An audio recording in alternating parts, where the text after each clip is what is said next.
Hi, and welcome to this truly exceptional episode. I am Alex Fruitfit, and today we have three of the world's top influencers in the raw vegan movement. You're here together to discuss how we build lean muscles on fruit. Because when we start a high fruit, high raw vegan diet, we often experience many improvements on the skin, the mood, the sleep, energy level, maybe weight loss. But some raw vegans experience a loss of muscle and struggle to get it back on or even to build more. And especially, I've seen many young men like me turn away from the diet because of this, of not building that strength. So for today, we have a masterclass.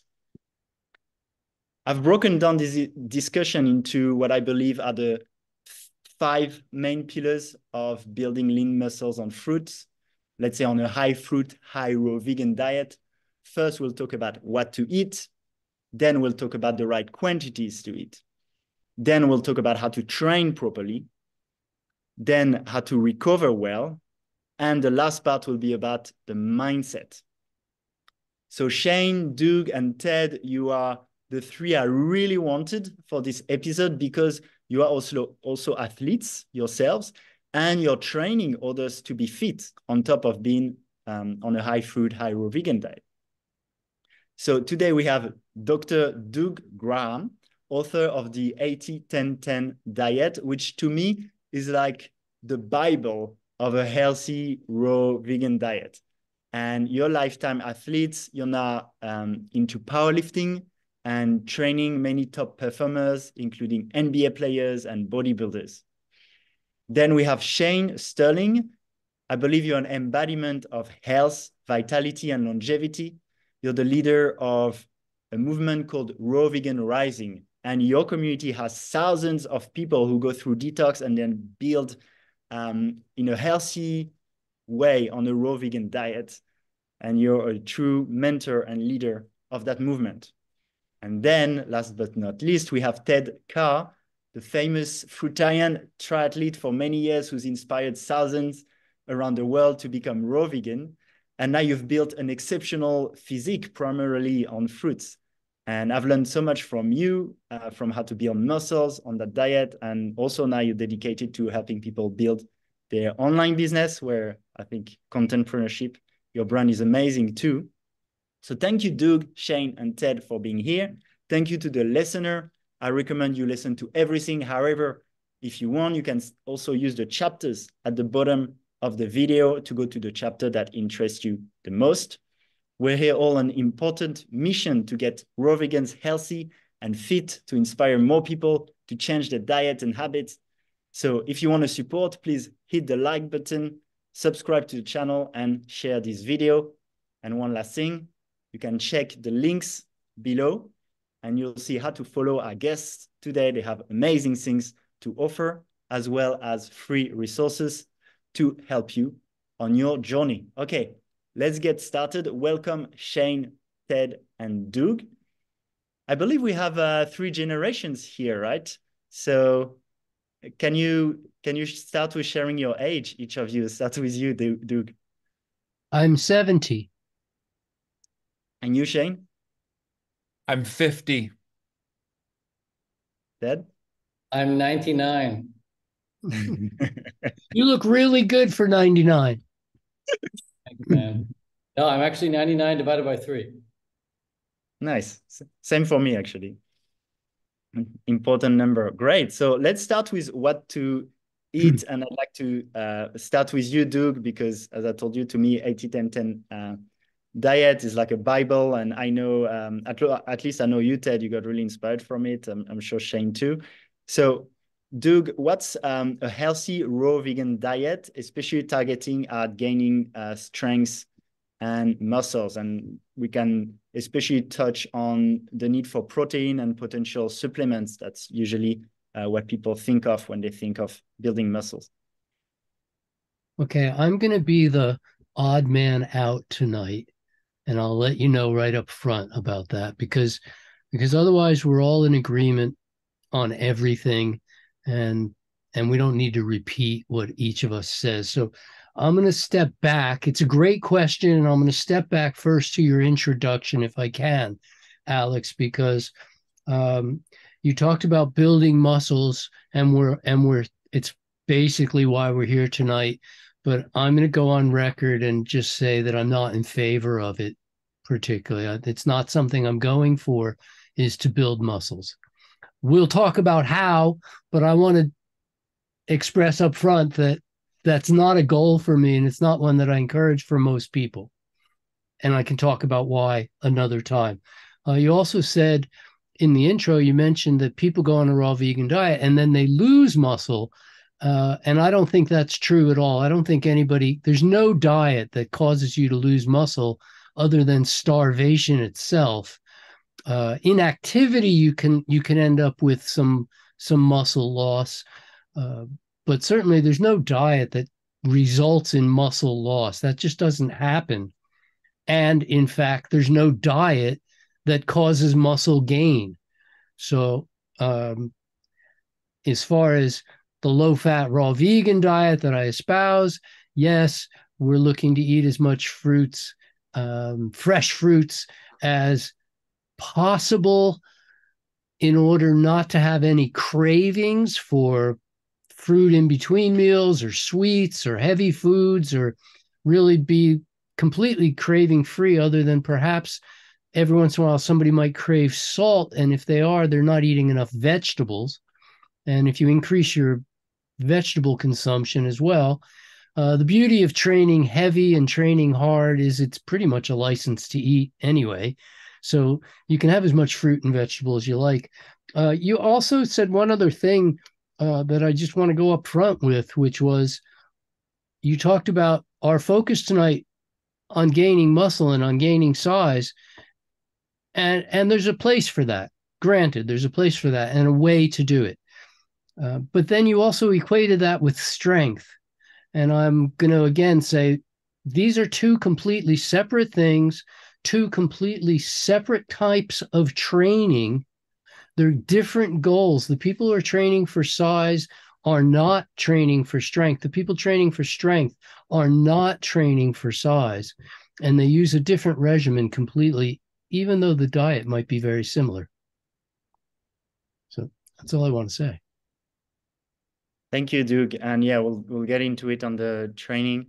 Ted, what's what you like to eat to gain, let's say, lean muscle?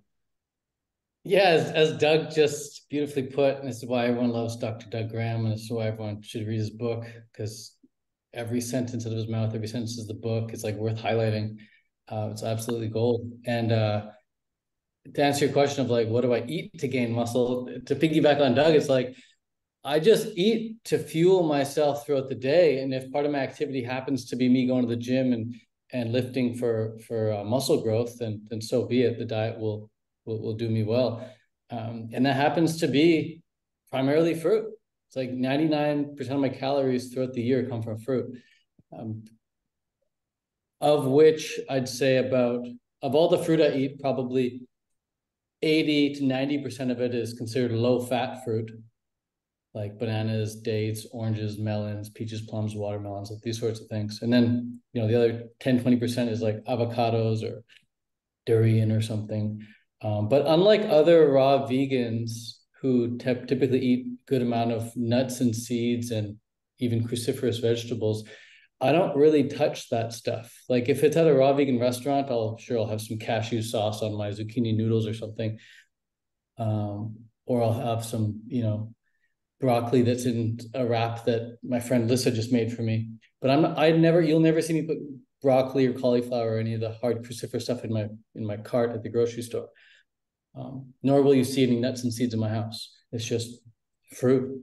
And then outside of fruit, if I can't get enough good quality fruit, then like as a backup emergency, I'll have like some quinoa or rice or buckwheat or a cooked bowl like that. But that's generally like 1 cup's worth, which is approximately 600 calories worth, which is something I'll have every now and again. But again, throughout the year, 99% of my calories comes from carbohydrate-rich fruits. Nice, thanks, Ted. How about you, Shane? I've in your videos, I've heard you talk about you include more nuts also and for fats and protein in them, right? No, everyone wants to build muscle. Every man, no man wants to appear weak or scrawny, especially adopting a raw food diet. People are going to be fearful of losing muscle mass. So we've just got to do what it takes to fuel our body to have, maintain, or build muscle mass, depending on what our goal is. But the real goal for everyone is to be healthy and to be a leader to themselves, to live an exceptionally healthy life without causing health problems or compromising our health in some way. And so most people are going to come to building muscle through the mainstream fitness narrative, which says we have to eat 1 gram of protein per pound of body weight, which is absolutely insane and will lead you down a path of destroying your health. And that's exactly what happened to me. I got caught up in that narrative many years ago, and I had to completely detox my body. It's one of the reasons that I came to a raw vegan diet. And learning how to cleanse and detox my body properly has now set me up to be able to understand truly how to build and maintain muscle mass without damaging my health, which basically means we have to eat an alkaline diet, primarily raw fruits and vegetables. I have a slightly different take on the macronutrient ratio of fats than, say, Doug's 80-10-10, but not far off. I would generally say I'm low fat compared to the standard American or standard fitness narrative. And the thing is that most young men are going to come to building muscle and get caught up in this, that what I eat builds muscle, that I can literally just eat animal protein and build muscle. Nothing could be further from the truth. In fact, if we eat animal protein, we're going to be what I call burning the candle at both ends, which means we are damaging the metabolic processes in our body, accumulating waste, which leads to premature aging. So maybe you're jacked in your 20s or 30s at the cost of looking terrible, destroying your health by the time you're in your 50s. Now, I'm 50 years old. I'm 185 pounds. I'm pretty muscular. I bench 225 at the gym. My goal isn't to be big. My goal is to be a strong, masculine leader. And so when people look at me, they would never know or think that I'm raw vegan. Most people think I'm 28 or 30 years old. That's because I eat a raw vegan diet. And I've been plant-based for 34 years. So I first went vegan when I was 17. I started juicing, eating raw foods when I was 17 years old. And I've been on this path to master a plant-based diet ever since. And what it's led me to is a raw vegan diet and understanding how to cleanse and purify the bowels and the blood and the lymph and fueling the body to exercise properly. So when I go to the gym, my goal is to be strong.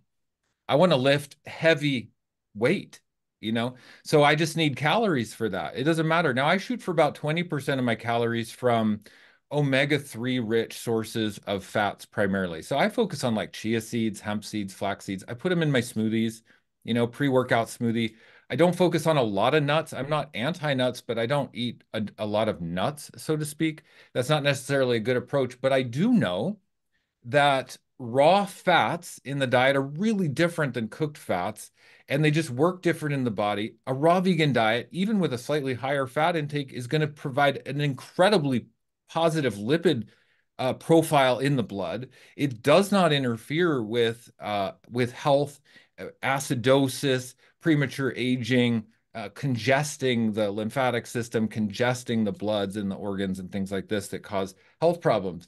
So eating a raw vegan diet with raw nuts and seeds is great. We should just stay raw, because if we turn to the animal products and the cooked foods thinking that's going to help us build muscle, we're going to burn the candle at both ends, end up worse than we were before. And everyone thinks that having muscle is great in your 20s and 30s, but what happens when you're 50, 60, and beyond? Then you're going to lose it. You're going to regret all those years of horking down animal protein and whey protein powder and stuff like that. So my whole approach, to sum it up, is be a badass. Just be a masculine man. Lift weights. Don't be a wimpy, skinny, scrawny, raw vegan and be an example of ridicule. Just do what you got to do to have the muscle mass to be a badass leader. and you can eat whatever the hell you want. I just happen to have to eat raw vegan to be the man I want to be, to have the health I want to have the anti-aging of benefits, the biohacking benefits. So for me, raw vegan and being muscular are just kind of different goals. I'm raw vegan for my health, my consciousness, my energy levels, like fueling my greatness, my spiritual evolution and purpose. And being in the gym, lifting weights, being strong, bench pressing 225, doing progressive overload. That's just to be a masculine man, to feel like a leader, be a badass, be capable of leading my team and my company and making money and inspiring others. So that's my approach. Nice. And yeah, you go do. Can I comment? Yeah. I love it. Everybody's very clear, and I got to say I love it. And I know what you mean, Shane, when you say every man wants to build muscle, but I disagree. I've talked to thousands and thousands of runners who are absolutely petrified that they're going to gain muscle if they do strength training, and they don't want to gain muscle. Yes, they'd like to get stronger. That intrigues them, but they really don't want to gain muscle. I've talked to hundreds.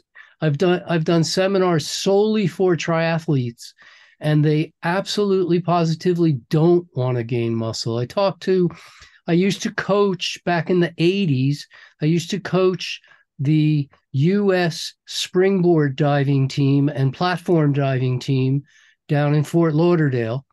And all of them, the Chinese had just come in and were starting to make this sound when they hit the water instead of a splash. And they realized that getting big shoulders worked against them. And they were coming to me to say, how do I train so I don't gain muscle? Because they didn't understand how to train without. And I understand some people do want to gain, but I would say that there's far more runners in the world than there are weightlifters, and that the majority of men don't want to gain muscle. Now, maybe there's some side of them that would, maybe there's some little part of them inside. This is, oh, I'd like to gain muscle, but it's going to be adverse effect on all of their cardio sports. So cardio sports. Let me just chime in. Well, also, there's millions and millions of young men across the world, especially in America, first world nations, where they're afraid to not be muscular enough, or they're scrawny and they can't get girls. I mean, think about the millions of young men, and then they research how to build muscle or how to change their physique, how to be masculine, how to be Absolutely, you're correct. and then they Although come to getting this muscles isn't fitness going to get narrative. them girls. Well, then they come to the fitness narrative that they have to eat animal protein, and then they're caught up in that. So addressing the people's desire and need to have muscle, build muscle, be muscular, I think is important, so they don't get trapped in the animal-based fitness narrative that leads them down a treacherous path. Okay, so if I can finish, we're all experiments of one when it comes to diet. I don't think it's particularly fair or honest to tell people, look at me, I look young, it's because of my diet. We know that there's dietary potential to increase or rapidify the aging process, but hitting your normal potential, um, you say that you're biohacking, and I think we're just tapping into our normal potential. We're not actually hacking or cheating or fooling the body in any way. Uh, and it's interesting because even when talking about gaining muscle, you express that your goal is to be strong. I'm coming out in full agreement with you on so much of what you said. The goal is to be strong. And so, although we talk about those millions of young men who want to gain muscle to get the girl, even though we know they won't, and still we openly admit that the goal is to be strong, because bigger isn't better in any sport except bodybuilding. Yeah, you're not going to get big lifting weights unless you go out of your way to get big. But being muscular and having a great physique is the byproduct of being strong. And many men, especially young men, are going to turn away from the idea of a raw vegan diet, thinking that it's going to emasculate them, it's going to destroy their muscle mass, and that it's going to make them, a laughing stock and ridiculed by their I would say friends. all three of us certainly can show them that that's Well, not. yeah, definitely. And so I go out of my way in my messaging and what I share with people online and YouTube and whatnot to reinforce the certainty that diet is to fuel our health, and being strong and muscular is a different goal. And so that we don't need to be afraid of a raw vegan diet. It's real important to be an example of a raw vegan diet working at a very high level of effectiveness, for muscle mass and everything else. So for me, I like to showcase that because that's what talks to people. And so a lot of people will come to me and, I have thousands of clients, and a lot of people come to me because they see that I have muscle mass. And I mean, I can't tell you how many men, hundreds of men a month reach out to me and say, I'm underweight. I'm 6 feet and weigh 135, and I want to look like you. I want to be like you. Can you help me? What do I need to do? So I'm in the thick of it. I'm just working with people every single day. Literally messages Are we today all? of men who are underweight, who need help, who want to be raw vegan. They want to be raw vegan. They see the potential of an alkaline, whole, raw, plant-based diet. They want that. And they need guidance because they haven't been able to figure it out on their own, and they're underweight now at this point, and they've lost muscle mass. And so I think it's important to show people what the possibility is. And thank you, Shane. And if I can jump in here, and thanks, guys, it's beautiful that there's a flow of conversation also, and that's why bring you together here. I would say also because Shane, maybe you work more with people who are, let's say, average people, while Doug, you work with athletes. So it's, for example, with athletes, it's true, it's going to be different goals for a bodybuilder than for a strongman. But in general, for someone who's just never going to the gym, if they aim for strength, they also look more muscular. Or if they try to build their muscle, they'll also generally gain strength. So I think that's also where it's a little bit I don't agree different. with either of those, but okay. And for example, like a professional triathlete, yeah, doesn't want to gain muscle, but a lot of people who want to look more muscular. And I'm actually interested also to get Ted, because you haven't spoken much, Ted. And I know you've been a triathlete before, and then you worked out and maybe ate differently, I don't know, to build the physique you have now. So what's been do you want to react first to that conversation on strengths and bodybuilding, and also share a little bit of your experience? Did you change any food between being a triathlete and strengths?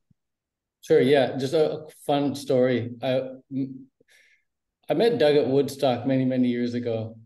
And then I met him again in, I believe it was Denmark at a fruit festival. And in Denmark, I was on the schedule to host a class called something like raw vegan strength training or something.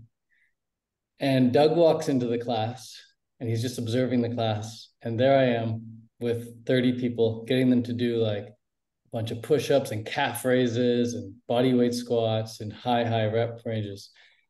And afterward, Doug came up to me and he's like, Ted, do you think you were helping people build strength? And I was like, yeah. He's like, no, that was endurance. And so Doug is very specific with the words, whether it's strength or muscle size or endurance or just, I guess, general fitness.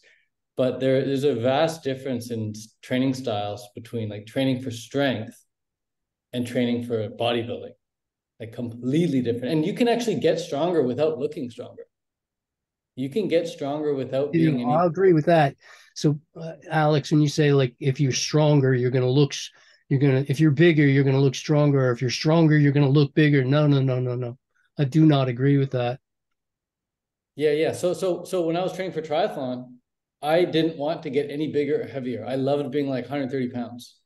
And then someone came to me, a professional triathlete, and told me that if I train heavy leg press, like 2 to 3 reps, I'll be able to get stronger on the bike and in the run without putting on more mass and more weight. And I was like, that's amazing. I'm going to do that. So yeah, as a triathlete, I started to train for strength. I didn't want any exercise. I didn't want any extra muscle. As Shane was saying that, most guys want to gain muscle. And it's true. Most kids in America, sure, they want to be big and muscular like the Hulk or whatever. But triathletes, professional athletes, runners, no, they want to be lean, fast, light. So that was my experience back in the day with that. I don't think it's just professional; it's amateurs too. Anybody that's in a cardio sport. I mean, if you're a swimmer, you don't want to be gaining 10 pounds of muscle; it's going to sink you like a stone. Yeah. So anyone who optimizes for cardio is not going to be optimizing for size gains. But yeah, when I was a triathlete, my diet then as a triathlete has not differed much from how it is now. It's the same sort of diet. The only difference is now I take a bit more liberty in how much cooked food I'm eating, which still isn't much. But back then I was like dogmatic, 100% raw, cooked food is poison type of mentality. But still ultra low fat back then. 10% of my calories came from fat. Now it's maybe 15, 20% at the most, but diet's generally the same. It's just the training is completely different. And you know what's interesting, actually? I looked through my training diary and my dietary diary. Back when I was 125 pounds or 130 pounds, I was the same height then as I am now, just 5'10". When I was 130 pounds, I ate way more calories than I do now. And I weigh about 155, 160 calories now. So you might be wondering, how the heck is Ted eating less calories while weighing more? And it's because when I was 130 pounds, it's 130 pounds for a reason. I was doing so much cardio, like 20, 30, 40-hour weeks. And so I was just burning through so many more calories. But whenever people find out that I was eating more calories back then, and I only eat about 2,200 calories now, give or take, people think it's complete BS and they don't think I'm tracking my calories properly, whatever. But if you don't do much cardio and you just aim to put on muscle mass, muscle size, then you really don't need an exorbitant amount of calories. Like, where am I burning my calories? If I'm inactive for 23 and a half hours a day, where am I burning my calories? I go to the gym for half an hour. The rest of the time I'm laying down, I'm sitting on my chair, I'm working, I'm sleeping. So this perspective of thinking you need like an exorbitant amount of calories is why most people are so freaking fat and why most people in the gym don't look that impressive. The only impressive looking people in the gym, in my opinion, are the people who are lean. And the people who are lean are not overdoing the calories. It's that simple. Yeah, you can look bigger by being leaner, which is interesting. Just by losing weight and trimming down, it creates the illusion of looking bigger. Revealing the muscle mass that you do have is actually a better goal than trying to put on muscle mass most of the time anyway. Dude, my shoulders look so much bigger when I'm leaner. And when I'm like bulking, my shoulders look tiny because they're just covered in fat. Mm-hmm. So yeah, people want to show their muscles off. They're asking me, how do you get a six-pack? How do you get a six-pack? I do no sit-ups. No sit-ups. The six-pack comes from decreasing the calories. That's it. I found myself very thin and underweight because I went vegan at 17 for the animals. So here I was, a young kid, and didn't really think about food or health at all. I was just vegan for the animals. I never took a single B12 supplement for a good 15 years. Did we lose him? Or late 20s. I was definitely underweight for my height. I'm 6'2". And so I started to become self-conscious of being a skinny 6'2" adult male.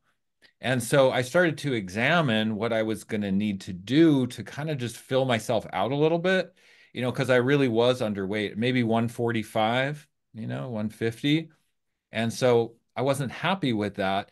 And that's what led me to understand, that lifting weights will help put some muscle mass on my body. But what happened to me is when I was 30 years old, actually, no, excuse me, 40 years old, I really started getting into weightlifting and I got caught up in the fitness narrative of eating animal protein. I abandoned my vegan roots, my authentic true nature to be vegan, and started with this 1 gram of protein per pound of body weight nonsense.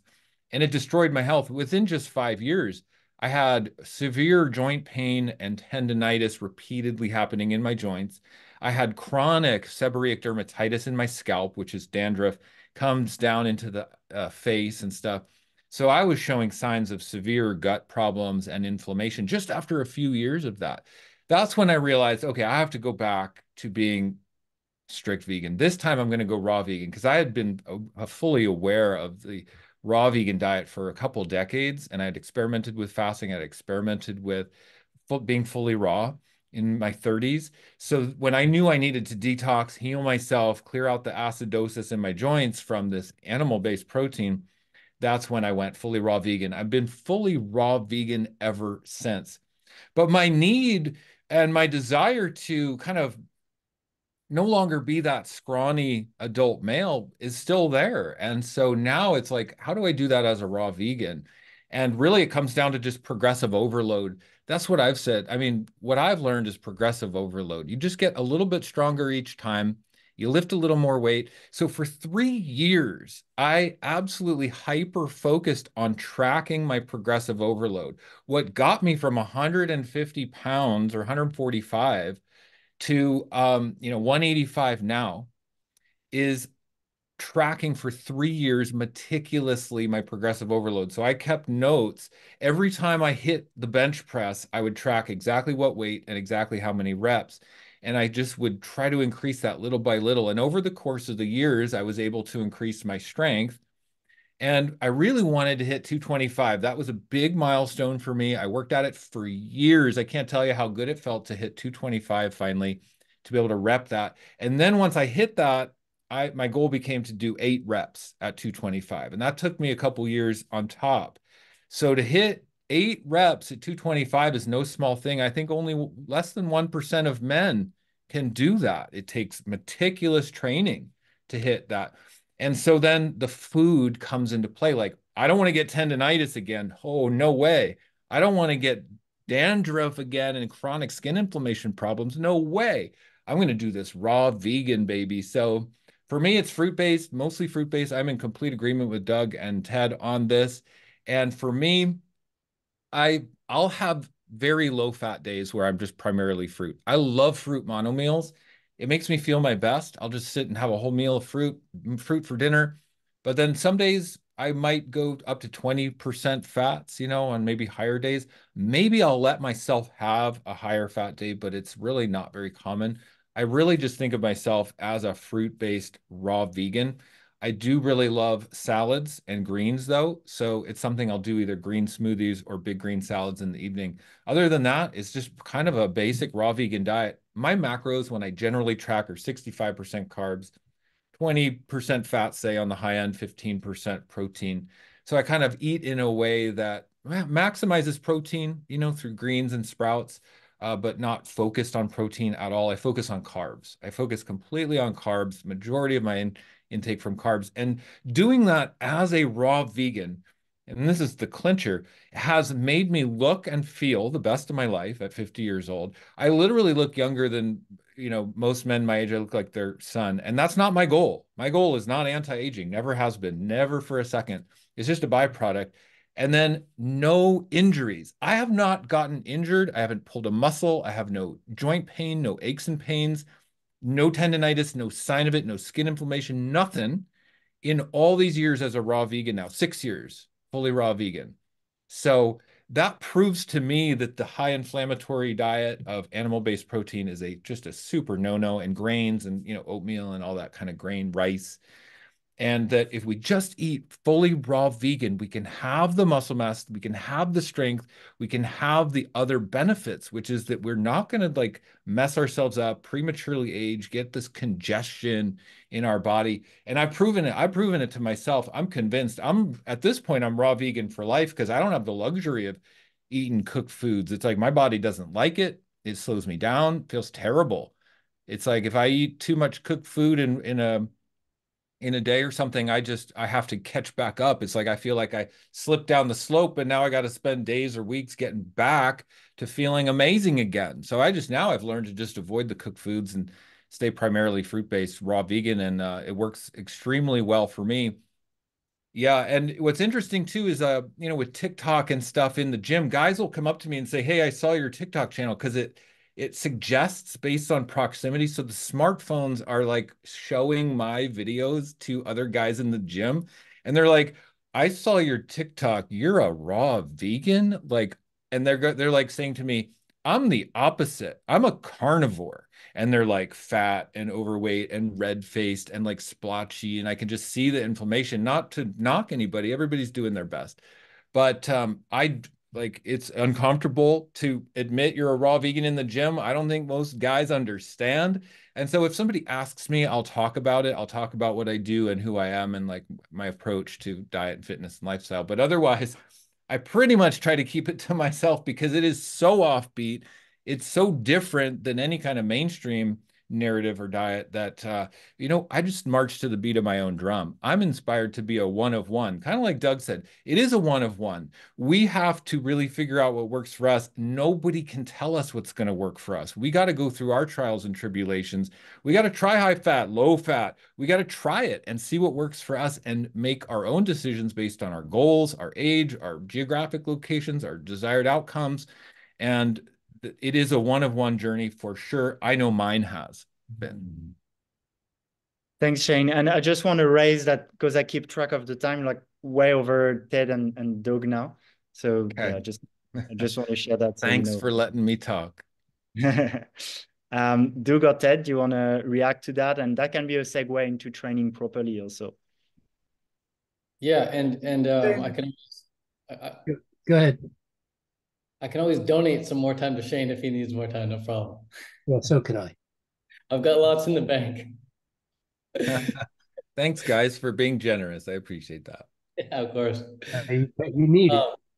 What was the question, Alex? Well, if one of you two, Doug or Ted, want to react to Shane, is what Shane said, either on more the food aspect, or if you want to segue already to how to train. Okay, mine's quick. Shane, I'd say if you can get your carbs over 70%, you're on the 80-10-10 diet, and you can say you are. It's not that different. And although 80-10-10 sounds dogmatic, it's not. I agree with Ted 100% that over time, as you get more comfortable with it, you learn to be much more flexible with it, as opposed to the 40-15-45 that the standard Western diet. If your fat content is under 20% of your total calories consumed, you're on 80-10-10. So yeah, I agree with that. That it works, and I wrote that in the book. You're proving it works. There's some flexibility in there for sure. And, for years I was 80-10-10. I was really, I read your book. When I first went raw vegan, I read your book and I was like, well, this is the way, low fat. I had to detox out this acidosis in my body for one. So I stayed really, really, really, really low fat for a couple years, actually 3.5 years.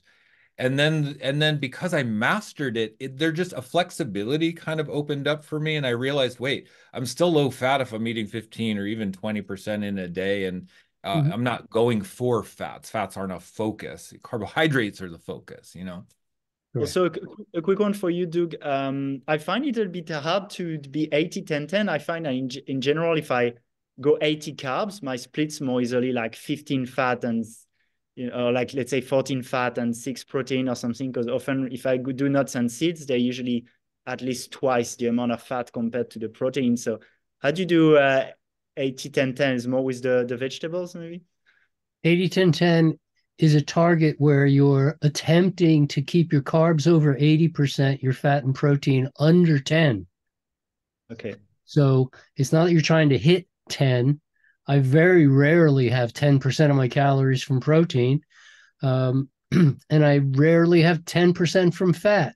On the days where I eat no fat whatsoever, like just fruits, my fat intake's 6 or 7% of calories. On the day where I include some nuts, which I don't do much, I'm also, like you guys, much more seed oriented than nut oriented, or avocado, even better, fatty fruits, even better. then my fats can be in the teens. And I'm not worrying about any of those. Ted, I want to hear from you. Yeah, I'm happy to transition to the training. The training is really exciting for me because I think we can all agree what to eat is pretty basic. You just grab some of this most of the time, peel it, eat it, done. Next. As far as what happens in the gym, wow, so much variety can happen at the gym. And that's what happens in the gym. Like Doug is I was listening, Doug has got a zombie chalk sponsor. Yeah, the training's the fun part. And the thing that saddens me about this sport, if you will, is unlike triathlon, where I was able to love what I did for 4 or 5 hours a day.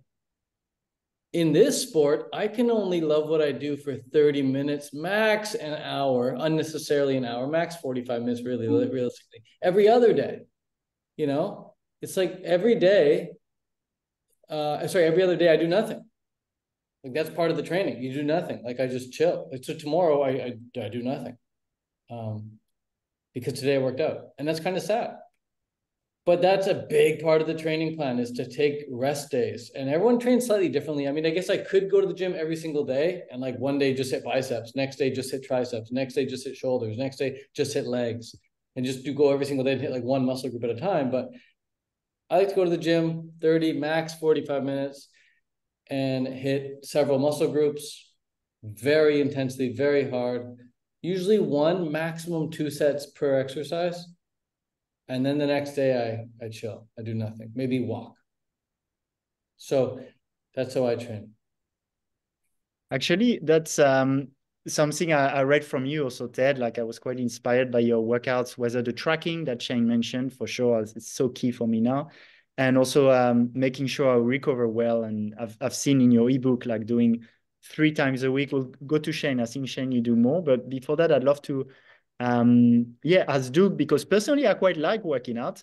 And so I've been sometimes doing push, pull, leg, and alternating like this, so I don't get sore.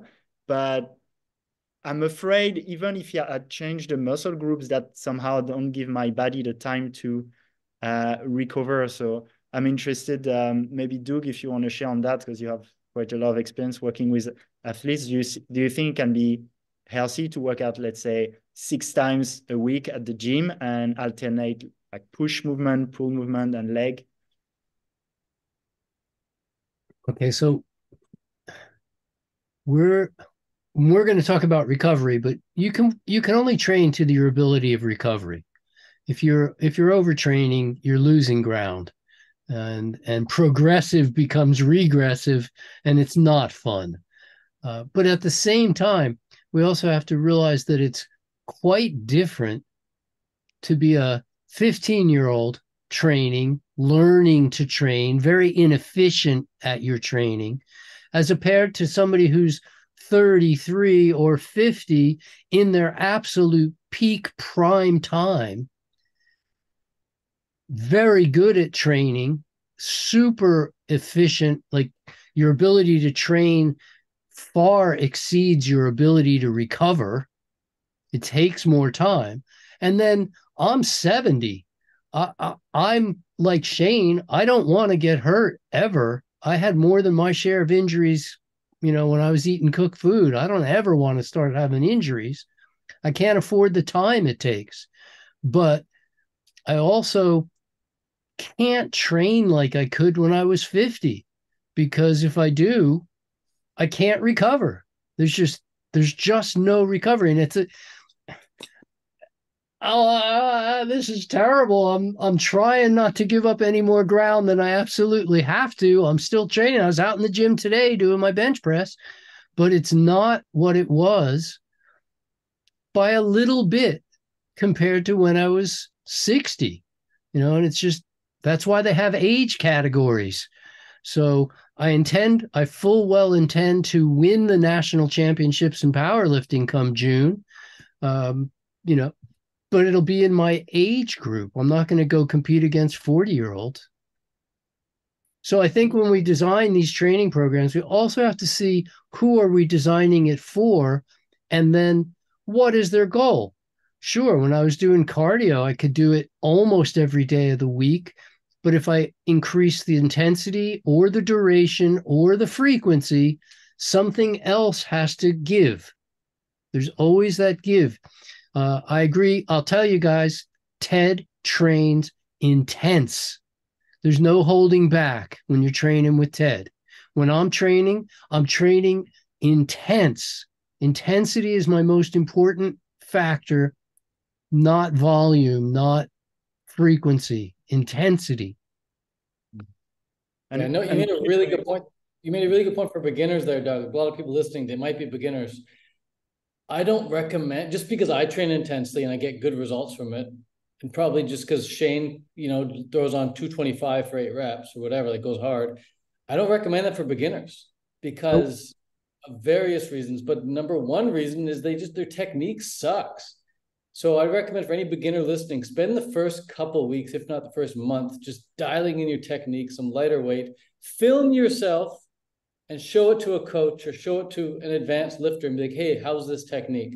If you do not get your technique reviewed, you're going to make the dumbest mistakes ever, like I've made in the past. Like, for example, common one is on bench press. You grab the bar and you're like this. It's like your wrists are going to snap, dude. I have to train so many people to keep their wrists like straight. A lot of beginners, they grab the bar and they're like, boom, okay. And I'm like, oh, your wrist, it like cringes me out. And that's how I screwed up my wrist. I just went super heavy like that on bench, where you're supposed to keep them like that. So little things like that, whether it's with pull-ups or bench press or squats or whatever, get your technique filmed, show it to an advanced lifter, show it to a coach first, and then begin your progressive overload journey whilst tracking. And a quick on that, by the way, Ted, because at the beginning of this podcast, we talked about the difference between training for strength and training for building muscle, which especially when you go more elite, are like become more and more different. But still, at least for now, in my head, there's quite a strong correlation. And for example, when I look at you, Ted, or same with you, Shane, I see people who are both strong and look great. So for example, for you, Ted, I look at you, I'm like, okay, you look amazing, but I'm sure you're also gaining strength, right? So how do you train for both? Like, do you train for both strength and muscle building? Or do you just train for one of the two? It depends on the exercise. Like I'm trying to get the one-arm pull-up. That is purely strength. But do you think that helps you have a nice back though? Don't you think that? No. If I want a nice back, I'm going to rep out with a weight belt, like 12, 15 reps max. No, and I talked to Ted about this a few months ago. I said, if I took 2 months and just did nothing but bodybuilding for 2 months and stack on some muscle, what do you think it will do for my strength training? And Ted's words were absolutely nothing. And he's right. It wasn't a trick question, but he's absolutely right. Gaining size, look, if gaining size made you stronger, then the big guys would be winning strength contests, and they're not. If gaining strength made you bigger, then the strongest men in the world would be the biggest, and they're not. So that conversation's over. It's all relative, Alex, right? You might look at me or look at Shane and be like, oh, they're strong. Yeah, stronger compared to you, maybe, but strong compared to our genetic potential, nowhere close. So we don't train for it. Yeah, but there's a difference between like saying at some point strength and bodybuilding like differentiate, which is totally true, and there can be different training at the elite. But if someone who never goes to the gym starts training for strength, I believe they'll gain some muscle. That seems pretty intuitive to me. Why? Why would they? Because when they lift weights to gain strength, they also need to develop those muscles to gain strength. Yeah, but you have to understand muscle anatomy. If you understand a muscle anatomy, to realize that 99% of the muscle is water and the small organelles that are inside that water. Okay, that's called sarcoplasm. And when you train for size, you increase the amount of sarcoplasm. So the muscle gets bigger. But when you train for strength, you're using the other 1%. It's not even 1% of the muscle that is known as the myofibril, the contractile portion of the muscle. And it's so tiny that if it doubled in size, you wouldn't see it. It's like if you took the head of a pin and doubled it in size, you don't really notice. It's so small compared to a basketball that's the sarcoplasm, and then you got the head of a pin. So if you get strong, I've doubled my deadlift and more. I've doubled my squat and more. I've put 25 to 30% onto my bench press and more, and I didn't gain an ounce. I just didn't put any muscle. Doug, it's like if you take someone who never works out and is weak and you get him on a strength training, they will look better. It's like if you look at an MMA fighter, he doesn't care about looking muscly, but they generally look pretty fit. Like there's still quite a strong correlation. I mean, anyway, I'll leave it there, but it feels... I'm going to say that the strongest man on my gymnastics team looked like the weakest man, but he could do the most outrageous strength moves that none of the rest of us could do, but he looked like the weakest man. He didn't have big muscles. I don't agree. And this is something that it's a correlation. You use that word and you're right, in your head between bigger and stronger, but it's not reality. Mm-hmm. It's just not reality. Could you get stronger if you get bigger? Yeah, you can. But if you're training for big, you're not training for strong. I've talked to lots of big guys and asked them questions about their strength. And every single one of them gave the exact same answer. They said, we're not strong. We're not training for strength. Our numbers, my bench press isn't really impressive, even though I weigh 300 pounds and I'm nothing but muscle. I don't have a whole lot of bench press. Shane might bench press more than a bodybuilder who's twice your size. Yeah, but the bodybuilder might still probably bench press more than the average Joe that doesn't. Of course, that's how they train. Of course, they're stronger than average, but they're not going to be strong compared to strong people. I'd like to just chime in on the topic of the training style. I've been training at the gym for 12 years. And what I've learned, if I could nutshell it down, it's body mechanics. Understanding body mechanics is so incredibly important because when you first start lifting weights or you want to look fit, you just want to move the weight around because you're just your nervous system is trying to adjust to moving the weight. But what happens as you become more advanced is you understand the mechanics of the body at work and the range of motion of the muscle. And that has made the most incredible difference for me as I got past the beginning stages of just moving weight around to understanding and really mastering and feeling the range of motion through the muscle. So now what I do, I have like 16-inch arms, if I want to, the way I work out my arms to have 16-inch arms, and that's not even big compared to a bodybuilder, but it looks good, it fills my sleeves out. That is solely from working the muscle through the full range of motion, from full extension to full stretch to full contraction. And then when it's at a full contraction, I squeeze and get the blood in there at the contraction point. So it doesn't take a lot of weight to do that. If you want to just increase the size of your arms, it doesn't take weight, it takes the range of motion. So for me, trying to lift weight to understanding how to work the muscle through the full range of motion from stretch to contraction under tension, and then the concept of time under tension. The longer the muscle is under a stretch contraction point under tension, the more it's stimulated and the more it's going to just put on size and expand and have that kind of fitness look. So for me, I'm not even talking about strength or building muscle. I'm just talking about, I guess, looking fit, looking like you work out looking like a fitness model, I think, which is a lot of people's goal, just to fill out their clothes properly, you know, have a chest, have some arms. And I think just taking, so like when I bench press, I'm not even thinking about the weight at all. I need to put 225 on the bar just to have the time under tension necessary. That's just because of the byproduct of how often I do it. But really, it's I need to feel the pec muscles stretch, and then I need to feel them contract. And if I can't feel them stretch and contract, then my mind muscle connection isn't there. And that's what I do in my warm up. I'll spend time making sure I warm up with lightweight to feel the connection in my mind so I can feel the tension on the muscle through the full range of motion. And when I do that, my body responds. And then all of a sudden, after a couple months of that, then I look in the mirror and I'm like, whoa, I've made gains.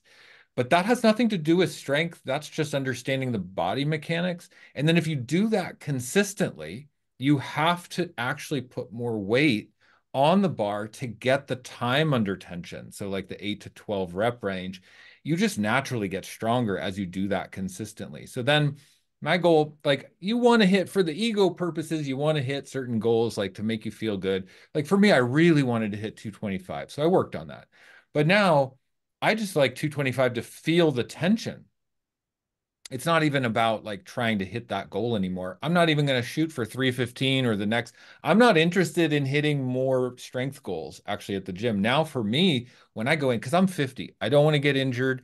I don't need to build more muscle mass. I look good. I've got enough muscle mass. I want to maintain my muscle mass. That's very important for me without injury. So taking the muscle through the full range of motion on my workout days is my primary focus. And then I look good, you know, and then I look like you know, muscular, I look like I work out. And that's a good balance for me. So that's my Like approach to training. like a Greek god, as you like to say in your video, A Greek gods. Greek god, What is a it? fitness model or a Greek god. Everybody wants to look like that. Yeah, right. It's inspiring.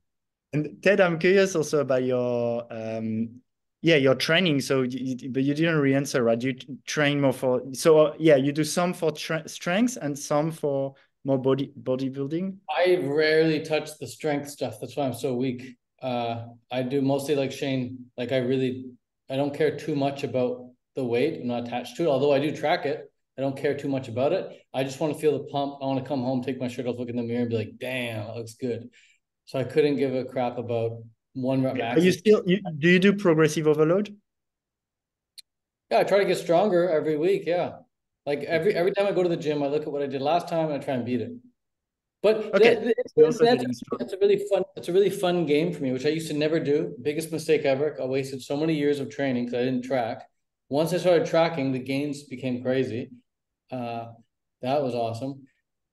And then halfway through my tracking journey, I did something very interesting. I cut my volume in half, and I noticed my PBs shot through the roof. I started getting personal bests on all my lifts as soon as I started You cutting. go overtrade. Yeah. Yeah. So and I only noticed that because I was tracking and I have this chart on my app. You can see the volume go down and the strength go up. It's really cool. Like they just cross over.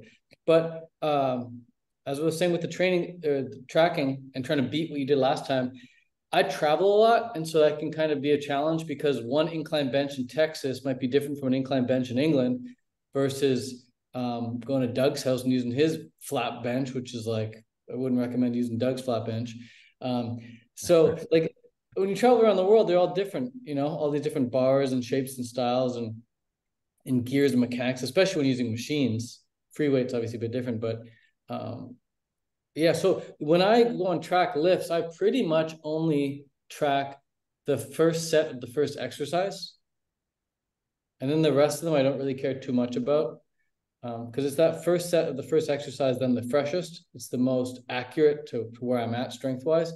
And I give it 110%. So after that first set of the first exercise, my nervous system is kind of shot. Like I'm not capable of producing the same amount of output on my second set of my second exercise, nowhere near as much as the first set of the first exercise. So when I say I track my lifts, I track my exercises. If you look at my diary, you'll see I pretty much only track the first set of the first exercise. Which app do you use? I have an Android phone and I use the app called Fit Notes. it is unavailable for iPhone at this time. Yeah, and by the way, thank you, because after I interviewed about a year ago, I think, I started tracking also and doing that, and I could really, see the results. And actually, that's something I do now for clients or my programs. Like, that's such an easy way to see the progress, right? Much faster than, I don't know, before after photos. So I got two things if I can really quick. You'll get a tickle out of this, Ted. So I track the last set of the last exercise. Interesting. Whereas you're tracking the first set of the first. It's because of my focus is purely strength. I'm working up to the heaviest reps. And so I full well understand, but I'd like to ask a question at this point, because I think that we agree with each other. All of us agree with each other a lot more than perhaps it comes across to the audience, because we're talking a little bit of cross purpose. And so my question is, that the comment is, people have to decide what they're training for. Okay. And if they have a specific thing they're training for, then there's ways to be efficient and effective at that. My background is kinesiology and physical education. Before I became a doctor, that's what I did, was I studied movement patterns. So for me, the mechanics are everything. The more I can improve mechanics of movement, the more efficient it's going to become, the less likely you're going to get injured, the more weight you can move, the more reps you can do. All the right things happen as we improve the mechanics. So that's what my eyes see. When Ted says video yourself, I agree 100%. You need somebody watching you. That's why the pros have coaches, and we think as amateurs that we don't need coaches. I think we're fooling ourselves. You always want to have somebody coaching you if possible. It's what I do basically for a living at this point, is I'm coaching people on their movement mechanics. The question becomes, and the answer is already sort of out there already, but for me, what's most important is not the way I look. It's the way I perform. I couldn't give a hoot about the way I look. I care about how do I perform. If what we're training for is for a look, and there's nothing wrong with that, then it's different than training for how do you perform. So we have to decide, and I encourage people to decide in advance a little bit, and you can change your mind. Are you training to achieve a certain look? Ted gave a great talk, how to achieve the body of your dreams, the physique of your dreams, and full well recognize that going for the physique isn't like what an athlete's going to do when they're trying to improve their performance. It's a different thing, and there's nothing wrong with it. But they are different, and in this day and age, we understand that you can be very efficient or very inefficient in your training. As Ted said, he begrudges the decade of inefficient training. Oh, begrudge, I wish I hadn't done that. Or Shane and I, we begrudge the injuries we used to have. Like, injuries didn't help any. Like, oh, what was I thinking? So I wish I hadn't hurt myself as much as I had as a youngster. But now I understand why. It's because I was eating cooked food, and my coordination was not what my brain thought my coordination was, and I kept making judgment errors. That all stopped when I went raw. Thanks, Doug. Also, I want to raise, we're going past the hour now, so we'll start to slowly wrap it up. Part one is done. Yeah. Ted, you're quite behind on the time, and there's something I want to ask you about, which is relating to the last part of this episode, which is the mindset. Like, do you use, we talked about the body-mind connection, but do you use also pure visualization, something like a meditation when you imagine your dream body, or did you print your dream body? How much did you use the mind for that and meditation? There's two tactics that have worked very, very well for me. The first tactic didn't work. The first tactic I'll give you, it didn't actually work that well until I addressed the second tactic. So these go hand in hand. I don't know if one will work without the other. But here's what I did. First thing I did is first I just found images on YouTube, Instagram, Google images of like the body that I wanted, right? Like the ideal physique, just to know what's possible. Naturally, like you got to like Google someone that's your height and has the physique that you want, that you aspire naturally, or if they're on roids, then prepare to take steroids. But I tried to find like a natural physique. And then I was like, okay, like how is this person training? And I just started training more like them. But that vision of how they looked was always in my mind, and I just kept putting my face on that body. And then what I would do is I would write down. I wrote down like my ideal life vision on a Google Doc on my phone, and then I recorded the audio of it. So every night before bed, I can listen to it. And in that ideal life vision script, it says Ted Carr has the body of a magazine model. It just like briefly mentions that. And so every night when I go to bed, I can like picture me with like this magazine cover model, or sorry, magazine cover body. And so that just kept implanting in my subconscious mind and my conscious mind, like this body that I want to have, and putting my name beside it, Ted Carr, dream body, Ted Carr, magazine cover body, whatever. It just kept associating my name with that thing. So I felt more like I already had that. So that's the first thing, just implanting the vision. That's step one. But the second step is key, because in the past, what I would do is I would like make self-deprecating jokes about how fat I am. Like, oh, I'm so fat, I got this belly. Like, oh, how do I get rid of this belly? And I just like make crack jokes about my fat belly. And I'd like squeeze it and take pictures of it and like send it to my girlfriend and be like, baby, you gotta help me lose weight because I'm so fat. I kept saying I'm so fat, I'm so fat, I'm so fat, like as a joke. And it wasn't like fat, but it was like probably like 15, 20% body fat, enough to not be lean. And it wasn't until I replaced those self-deprecating jokes with self-empowering jokes, like, damn, baby, I'm so sexy, oh, I'm so lean, look at me, I got a magazine cover body, like just those types of jokes. It wasn't until I started like making those positive jokes that things started to really change for me. And I remember I did this exact same thing with my car. I used to have a very, very shitty car, 97 Ford Escort. They named it an Escort. They named a car freaking a prostitute. Horrible. Anyways, I used to joke about how I had a Tesla. I was like, check out my Tesla, check out my Tesla. And I would like joke about that car being a Tesla. And it was only a matter of months before that car became a Tesla. So it's just like making jokes about the things that you want as if you already have them is such an awesome tactic to use in conjunction with the visualization. But I don't know if you can visualize something, but then talk about how you don't have it. You know, it's like, oh, I'm visualizing my dream thing, but then I'm talking about how I don't have it all the time. They're going to cancel each other out. So hold the vision and then joke about already having it. Like, yeah, let's check out this mansion, you know, whatever. Or if you want to date Shane Sterling, be like, oh, I love Shane. He's so hot. Get in line. I think mindset is everything. I literally have created everything in my life from my mind first. I operate from my mindset, the discipline of my mindset.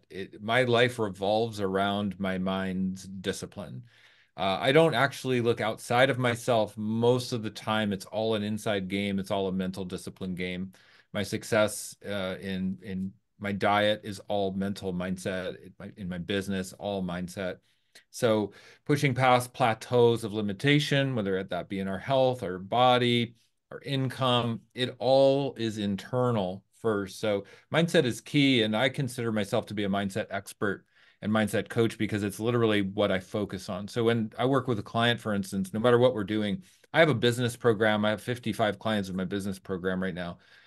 Like no matter what, you're coming in on health, raw vegan. I got thousands of clients in my Raw Vegan Heroes membership. No matter where they're entering or what their desired goal is, we bring it right down to mindset. We have to understand what our goal is, proper goal setting. We have to get out of our own stories. I always like to say, don't believe your story. Your story doesn't mean anything, you know, so really taking leadership roles. I've done extensive leadership training, courses, practices, programs in my life, if I invest where I invest in coaching and support and education in myself is in mindset and leadership training. So that's my background. And so one of the reasons why I'm able to do what I do and inspire people and be a leader and be a coach and help others is because of the extensive investment in mindset training I've done. Thanks, Shane. And Doug, also, I'm curious, what's your work on mindset for, especially in the context of I either agree. building? I agree with everything that was said already. I would add that we we have been trained. It's not normal. Okay, normally, if you ask 3 or 4 or 5-year-old children, can they do anything? They will say yes.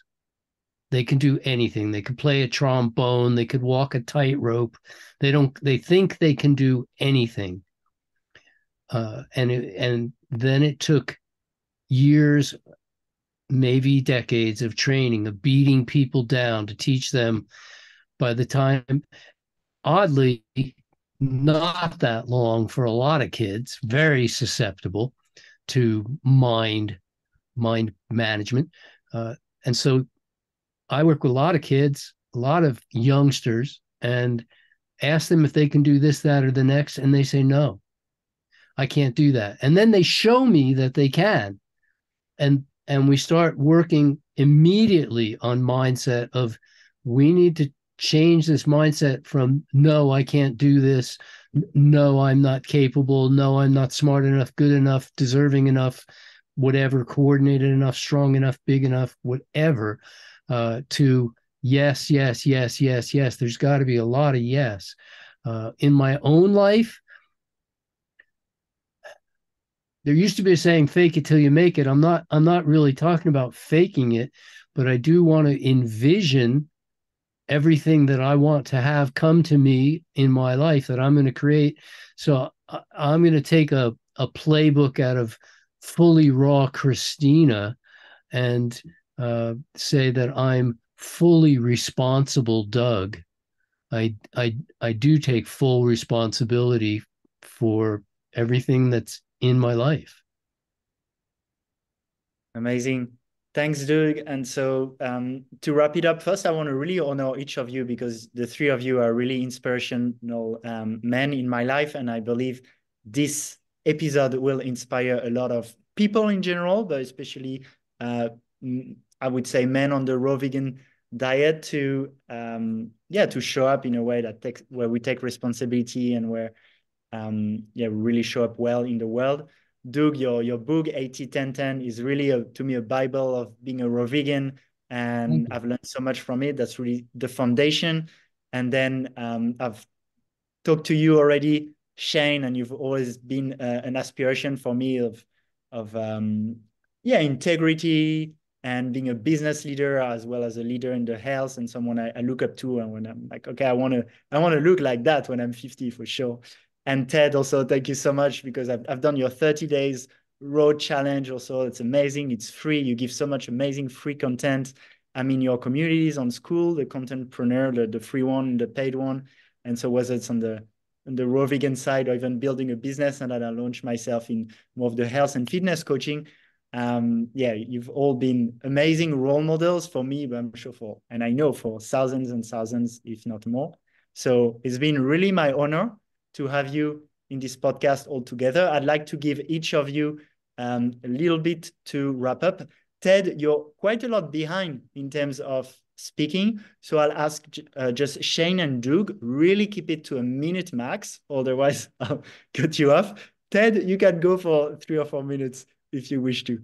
So who wants to start with a last share?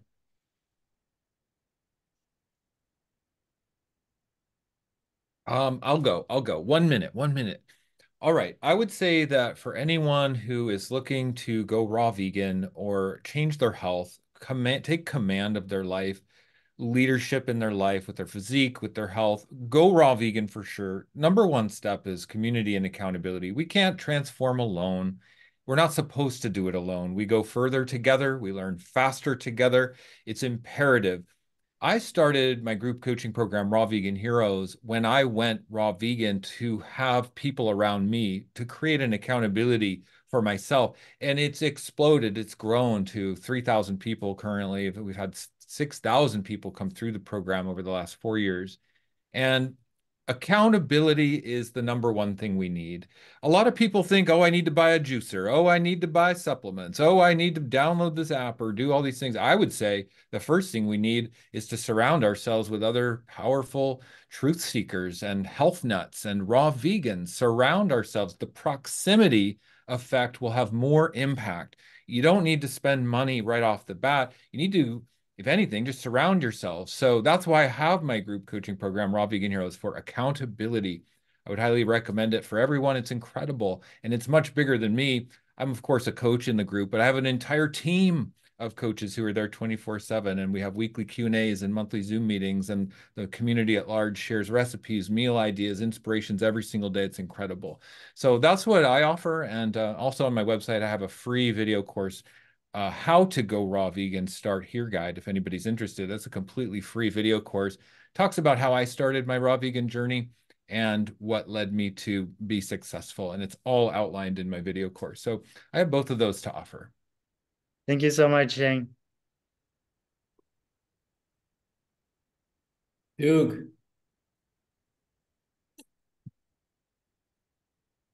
I'm just going to encourage people to eat more fruit, be very clear about what they want to have happen, train efficiently and effectively, use a coach. I couldn't agree more, Shane. Surround yourself with the people who have what you want. Associate with the people who have what you want, whether that's books, tapes, live associations, seminars, doesn't really matter, but associate with the people who already have exactly what you want or who you want to become, and they will rub off on you. I mean, that's how it happens always. And so I appreciate the time. I appreciate the platform. If you want to know more about what I do, I know, Alex, you'll make that available to people. If you're looking for custom coaching, that's what I do for each individual. And if you want to learn to become a 80-10-10 coach, we're certainly, the 80-10-10 certified coaching program that Ted and I and my wife have put together, I think is second to none. I will tell you, it's second to none. And that's at 811coaching.com, right, Doug? 811coach.com, correct. 811coach.com, perfect. Well, if anyone watching wants my complete diet and workout guide, all in one, completely for free, just send me a DM either on Instagram or Facebook with the word gains, and I'll have it sent over to you within the hour, I'm sure. Complete diet, complete workout guide, all free. Shows exact exercises I do, the exact food I eat, when I eat it, how I track my lifts, tips and tricks on how to have your dream physique. It's all in there. Just send me a DM with the word gains, and maybe one day you can have biceps like that.